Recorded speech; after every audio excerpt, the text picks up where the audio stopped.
오늘 본문 41절 말씀을 봉독하겠습니다. 41절 함께 봉독합니다. 그의 아버지가 야곱에게 축복한 그 축복으로 말미암아 에서가 야곱을 미워하여 심중에 이르기를 아버지를 곡할 때가 가까웠은즉 내가 내 아우 야곱을 죽이리라 하였더니, 오늘 말씀에 보면 에서의 지금 마음의 상태, 감정, 생각이 그대로 드러나고 있습니다.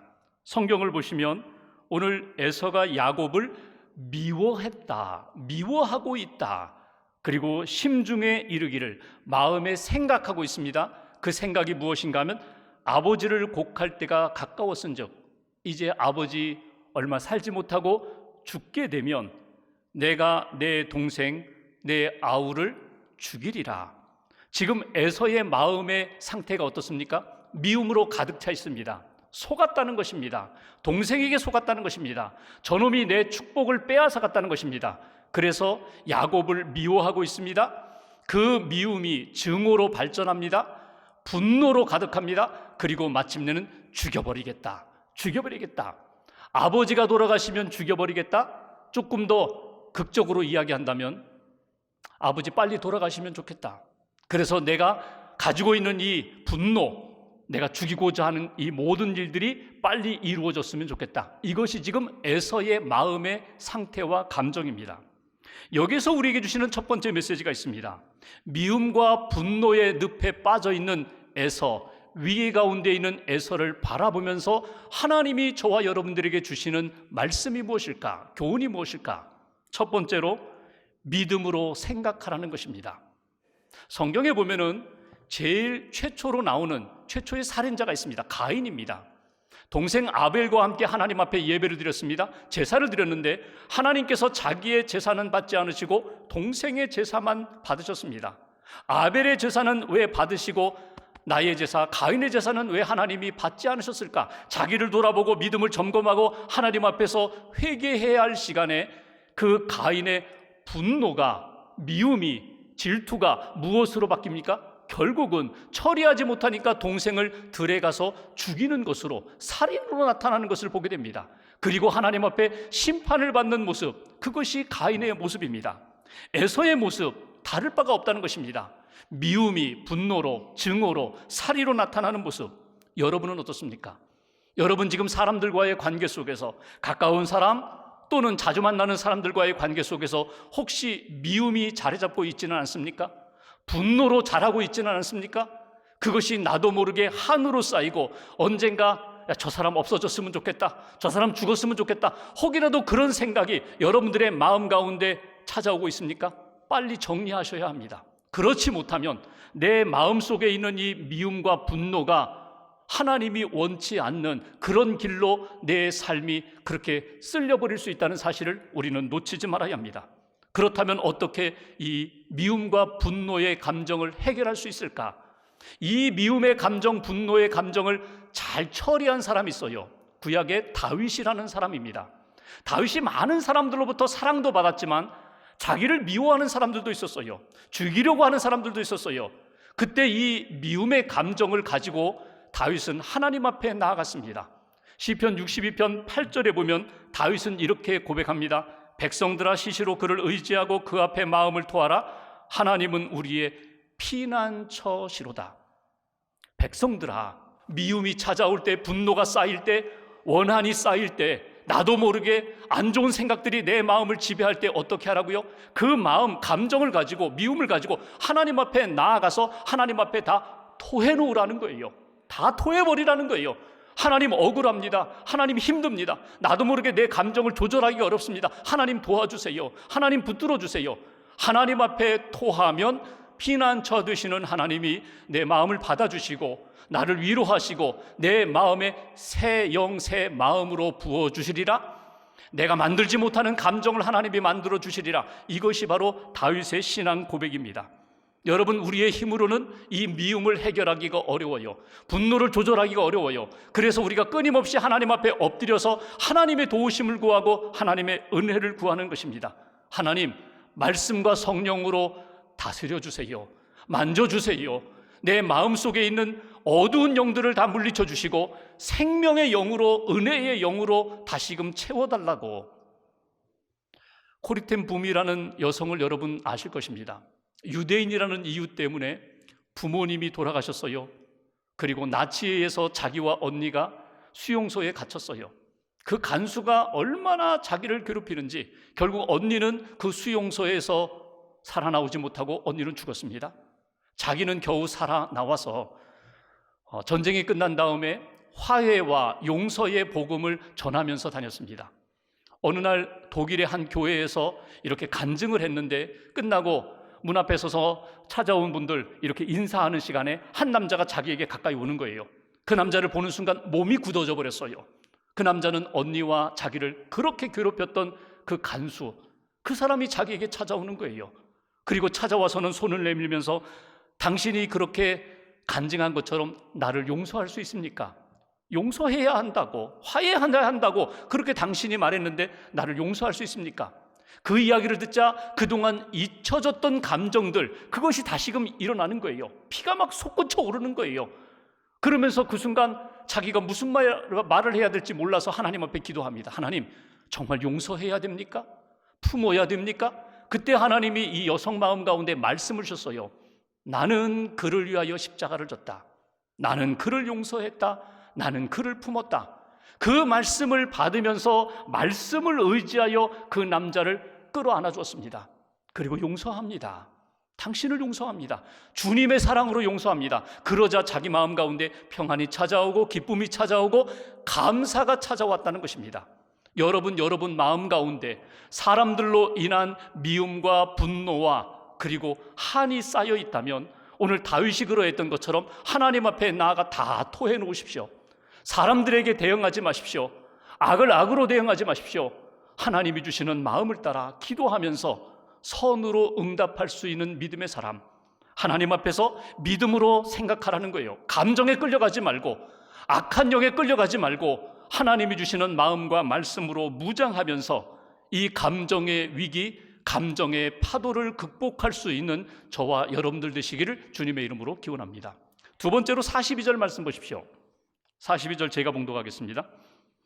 맏아들 에서의 이 말이 리브가에게 들리매 이에 사람을 보내어 작은 아들 야곱을 불러 그에게 이르되 내 형 에서가 너를 죽여 그 한을 풀려 하니. 43절 44절 두 절 같이 봉독하겠습니다. 내 아들아, 내 말을 따라 일어나 하란으로 가서 내 오라버니 라반에게로 피신하여 내 형의 노가 풀리기까지 몇 날 동안 그와 함께 거주하라. 아멘. 오늘 그 에서의 마음을 읽었어요. 에서가 투덜대면서 동생 죽일 거야 그 소리를 엄마 리브가가 들었어요. 그러자 마음이 다급해졌습니다. 왜요? 자기가 사랑하는 야곱이 죽을 것 같으니까, 형에 의해서 죽임을 당할 것 같으니까. 그래서 야곱을 부릅니다. 43절 다시 한번 보십시오. 이렇게 말합니다. 내 아들아, 내 말을 따라. 이제부터는 엄마 말 잘 들어. 엄마가 시키는 대로 해. 그래야 너도 살고 엄마도 산다. 엄마도 살고 너도 사는 거야. 엄마 말대로 해. 일어나 지금 빨리 떠나라. 피신하라. 그 삼촌, 내 외삼촌, 내 오빠 되는 라반 집에 가서 며칠 머물면 돼. 빨리 도망가, 빨리 도망가. 지금 이것이 리브가의 판단과 생각입니다. 여러분, 리브가가 어떤 여성입니까? 처음 시집 올 때에 자기를 찾으러 온 아브라함의 종이 자기를 선택하고 하나님이 당신을 선택하셨습니다. 당신의 배우자인 지금 이삭이 기다리고 있습니다. 그때 리브가가 어떻게 했어요? 믿음으로 결단한 여성이에요. 친정의 식구들이 아이고 며칠만 더 있자, 열흘 정도만이라도 좀 같이 머물다가 떠나자. 그때에도 아닙니다. 지금 가겠습니다. 이렇게 믿음으로 결단한 여성입니다. 그런데 지금 시간이 흘러서 자기가 사랑하는 아들 야곱이 위태하자 그때의 믿음의 결단력은 다 사라졌어요. 인간적인 생각으로 지금 판단합니다. 인간적인 생각으로 지금 자기가 추진하는 일들, 이루고자 하는 것을 보게 됩니다. 여기에서 우리에게 주시는 두 번째 메시지가 있어요. 사랑하는 아들 야곱을 살리기 위하여 지금 막 조마조마하면서 어떻게든지 내 아들을 살려야 한다. 이 위기 가운데 있는 리브가를 바라보면서 여러분, 우리에게 주시는 하나님의 말씀이 있어요. 믿음으로 결단하라는 거예요. 하나님이 주시는 생각으로 결단하라는 거예요. 하나님이 주시는 믿음 안에서 하나님이 원하는 뜻대로 순종하며 나아가라. 인간적인 생각, 부모의 정으로 만들고자 하는 그런 생각과 판단이 아니라 오직 믿음으로 생각하고 믿음으로 결단하는 하나님의 사람이 되라고, 이것이 우리에게 주신 두 번째 메시지입니다. 여러분, 누구든지 자녀들을 다 사랑합니다. 특별히 사랑하는 자녀가 있어요. 편애하는 것이 있어요. 그 사랑하는 자녀가 위기 가운데 있을 때, 어려움 가운데 있을 때 부모는 목숨을 바쳐서라도 그 아들, 딸을 살리고자 하는 것이 보통 부모의 심정입니다. 오늘 리브가의 마음이 그래요. 야곱이 죽으면 안 돼. 무슨 일 있어도 죽으면 안 돼. 야곱을 살려야 돼. 그러면서 오늘 보면은 스스로 잘 생각하고 판단합니다. 리브가의 판단은 어떻습니까? 44절에 보면 이렇게 표현하죠. 몇 날 동안 그와 함께 거주하라. 외삼촌 집에 가 있어. 그러면 며칠 걸리지 않아서 다시금 우리가 만날 수 있을 거야. 이게 리브가의 판단이에요. 근데 여러분, 야곱을 떠나보내고 며칠 걸렸나요? 아니에요. 20년 걸렸어요. 그 아들이 돌아와서 만나기를 고대하고 그리워했지만 결국 엄마 리브가는 그 아들을 만나지 못했어요. 45절 보십시오. 에서의 분노가 풀려서 야곱이 행한 것을 잊어버리거든. 내 형 에서가 분명히 잊어버릴 거야. 시간이 지나면 해결될 거야. 잊어버리면, 그 미움과 분노가 다 사라지면 내가 너 부를게. 형이 잊어버릴 것이라고 생각했는데 잊어버렸나요? 미움과 분노가 20년이 지나도 지워지지가 않았어요. 결국은 하나님의 은혜 가운데 에서와 야곱이 화해하면서 비로소 풀렸어요. 그러니까 엄마의 생각이 잘못됐어요.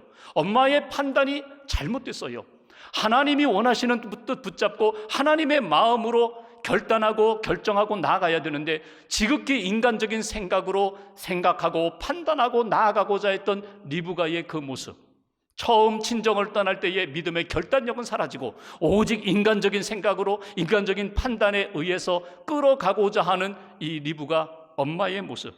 여러분, 우리가 자녀들을 사랑할 때에 진짜 사랑이 무엇인지를 다시 한번 돌이켜 보셔야 돼요. 내가 다 해줄게. 신앙생활 엄마 아빠가 다 해줄게. 너는 그냥 따라오기만 하면 돼. 그러면 아들, 딸이 믿음의 반석 위에 설까요? 그렇잖아요. 리브가가 끔찍히 자기 아들을 사랑했지만 늘 자기가 다 해주고 자기가 돌보고 자기가 판단하고 이끌어준다고 해서 야곱이 하나님을 만나고 하나님의 은혜 가운데 섰나요? 그렇지 못했습니다. 오히려 집을 떠나면서, 오히려 1대1로 하나님을 만나면서 야곱이 야곱다운 믿음의 사람으로 성장하는 것을 우리가 성경을 읽어보면서 알게 됩니다. 여러분, 믿음이 뭐예요? 1대1로 하나님을 만나는 거예요. 내가 대신 만나주는 것이 아니라 내 아들과 딸이 직접 하나님을 인격적으로 만나고 예수님을 인격적으로 만나고 나의 죄를 고백하고 구원을 받고 구원의 확신으로 살아가는 것, 하나님의 은혜와 말씀을 붙잡고 살아가는 것, 그것이 믿음의 아들, 딸이 되는 것인데 우리는 그 결단을 못해요. 내가 다 해줘야 된다고, 내가 다 할 수 있다고, 그리고 자녀를 믿음으로 독립시키지 못하는 그러한 믿음 없는 부모의 모습, 돌이켜야 된다는 것입니다. 여러분, 아들, 딸을 우리가 믿는 하나님 앞에 맡겨야 돼요. 하나님을 만날 수 있도록 믿음으로 결단하셔야 돼요. 오늘 리브가의 모습을 보면서 편애하는 아들 야곱을 위한다고 하지만, 그러나 그것이 결국 자기 판단에 의해서 자기도 힘들고 가족들도 힘들게 하고 야곱도 힘들게 만들었던 그 모습을 우리는 놓치지 말아야 합니다. 믿음으로 결단하는 부모 밑에 그 부모를 바라보면서 믿음으로 결단하는 아들과 딸, 그 모습이 나타난다는 것입니다. 독일이 통일되기 전에 서독과 동독으로 나뉘어졌죠. 물론 왕래도 됐어요. 동독에도 교회가 있었고 믿음의 사람이 있었습니다. 그런데 동독에는 신앙생활하기가 어려우니까, 핍박도 있고 여러 가지 어려운 환경에 있으니까 동독에 있는 목사님들이 서독으로 많이 이주해 왔습니다. 어느 날 서독에서 잘하고 공부한, 신학 공부한 젊은 목사님이 하나님 앞에 기도하는데 하나님이 그런 마음을 주시는 거예요. 내가 서독에서 이렇게 목회를 잘할 수 있지만 동독에 잃어버린 영혼을 향하여 동독으로 들어가서 잃어버린 영혼들을 섬기면 좋겠다. 그곳에서 목회하면 좋겠다. 하나님이 주신 마음과 말씀을 아멘으로 받았습니다. 그리고 믿음으로 결단하고 가족들과 함께 서독을 떠나 동독으로 들어갔어요. 그 목사님이 호르스트 카스너라는 목사님이에요. 그 동독으로 들어갈 때에 어린 딸이 있었습니다. 6주 된, 2달도 되지 않은 갓난 어린 딸을 데리고 동독에 들어가서 그곳에서 목회를 했어요. 그곳에서 목회하면서 그 딸을 잘 양육했습니다. 어린 딸이 왜 우리는 동독에서 힘들게 이렇게 살아야 되는가 순간순간 생각했지만 그 아버지 목사님의 결단, 그 믿음을 보면서 이 아이가 성장했어요. 그리고 아버지의 그 믿음을 본받았어요. 여러분, 그 여성이 누군지 아세요? 지금 독일의 총리로 있는 앙겔라 메르켈 총리입니다. 아버지의 믿음, 아버지의 결단, 아버지의 헌신, 그거 보고 나도 믿음으로 결단하고 순간순간 위기 가운데 하나님을 붙잡고 하나님을 만나고 하나님을 의지하며 사는 인생이 되었다는 것입니다. 믿음으로 결단한다는 게 뭘까요? 내가 능력이 있으니까, 내가 믿음이 좋으니까, 내가 힘이 있으니까 내가 다 해줄게. 그냥 너는 엄마만 믿고 따라와, 아빠만 믿고 따라와. 그 믿음의 결단 아닙니다. 진짜 믿음의 결단은 우리 아들, 딸, 손주들이 하나님을 직접적으로 만날 수 있도록 하나님 앞에서 믿음으로 설 수 있도록 도와주는 것, 그것이 진정한 믿음의 결단이라는 것입니다. 여러분, 지금 위기가 무엇입니까? 여러분이 만난 위기가 무엇입니까? 가정의 위기가 무엇입니까? 자녀들의 어려움과 위기가 무엇입니까? 위기 가운데 하나님을 만나야 합니다. 아니, 하나님을 꼭 만날 때에 하나님의 은혜도 받고 믿음의 대장부로 설 수 있다는 것, 이것이 오늘 리브가의 모습을 통하여 우리가 배울 수 있는 신앙적 교훈입니다. 마지막 한 가지, 28장을 보십시오. 1절, 2절에 보면은 이삭 아버지가 떠나는 야곱을 위하여 축복을 합니다. 근데 축복하기 전에 1절, 2절에 먼저 권면을 해요. 권면의 내용은 이것입니다. 너 이방 여인들과 결혼하지 말아라. 믿음의 사람과 결혼해라. 라반의 딸 믿음의 사람들과 반드시 결혼하여 가정을 이루어야 한다. 그리고 3절, 4절 아버지 이삭이 야곱에게 축복하는 내용을 읽어보겠습니다. 3절, 4절, 2절 같이 봉독합니다. 전능하신 하나님이 내게 복을 주시어 내가 생육하고 번성하게 하여 내가 여러 족속을 이루게 하시고 아브라함에게 허락하신 복을 내게 주시되 너와 함께 내 자손에게도 주사 하나님이 아브라함에게 주신 땅 곧 내가 거류하는 땅을 내가 차지하게 하시기를 원하노라. 아멘. 오늘 아버지 이삭이 아들 야곱, 이제 피난 떠나는 아들 야곱에게 축복하는 내용입니다. 여러분, 아버지 이삭이 지금 야곱에게 2번 축복했어요.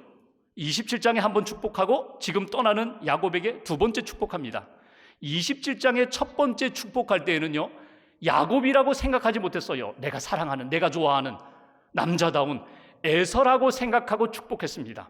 아버지의 마음으로 엄마 몰래, 그리고 둘째 야곱 몰래 내가 너에게 축복하는 거야, 그렇게 생각하고 축복했어요. 그때 빌었던 복이 무엇입니까? 하나님과의 관계에서 형통하라, 사람들과의 관계에서 형통하라, 물질적으로 하나님의 복을 받아서 형통하라. 그 복을 빌었지만 지극히 아버지의 마음으로 그렇게 복을 빌었어요. 근데 오늘 2번째 복을 빈 것은 아버지의 마음이라기보다는 이것은 하나님을 믿는 믿음으로 그 야곱에게 복을 빈 내용입니다. 그러니까 첫 번째는 하나님의 은혜와 감동, 하나님의 그 영적인 은혜 가운데 복을 빌었다기보다는 아버지의 마음으로 복을 빌었고, 2번째는 전적으로 자기가 믿는 하나님을 의지하면서 하나님 이 야곱에게 복을 주세요. 하나님이 선택하신 야곱입니다. 하나님 복 주셔야 합니다. 그래서 이렇게 시작하잖아요. 전능하신 하나님이, 창조주 하나님이 너에게 복을 주시지어다. 여기 2가지 복을 빕니다. 28장에 보면 하나는요, 창세기 1장 28절에 나오는 생육하고 번성하여 땅에 충만하라. 창조하신 다음에 아담과 하와에게 복을 빌어주셨던 것처럼 생육하고 번성하여 땅에 충만하라, 그 복을 빌어요. 그리고 2번째는 자기의 아버지 아브라함의 하나님, 나의 하나님, 이삭의 하나님, 그리고 너의 하나님, 아버지 아브라함이 하나님의 말씀을 받고 약속을 붙잡고 복을 받았던 것처럼, 아버지가 자기에게 축복한 대로 자기가 복을 받았던 것처럼 내가 하나님을 믿고 네게 복을 주니 네가 하나님의 복을 받으라고 믿음으로 축복한 것을 우리가 읽을 수가 있습니다. 여기에서 우리가 놓치지 말아야 할 3번째 메시지가 있습니다. 오늘 이삭이 축복하는 모습을 보면서 여러분, 저도 여러분도 자녀들에게 또 손주들에게, 이웃들에게 어떻게 해야 된다고요? 믿음으로 축복하시라는 거예요.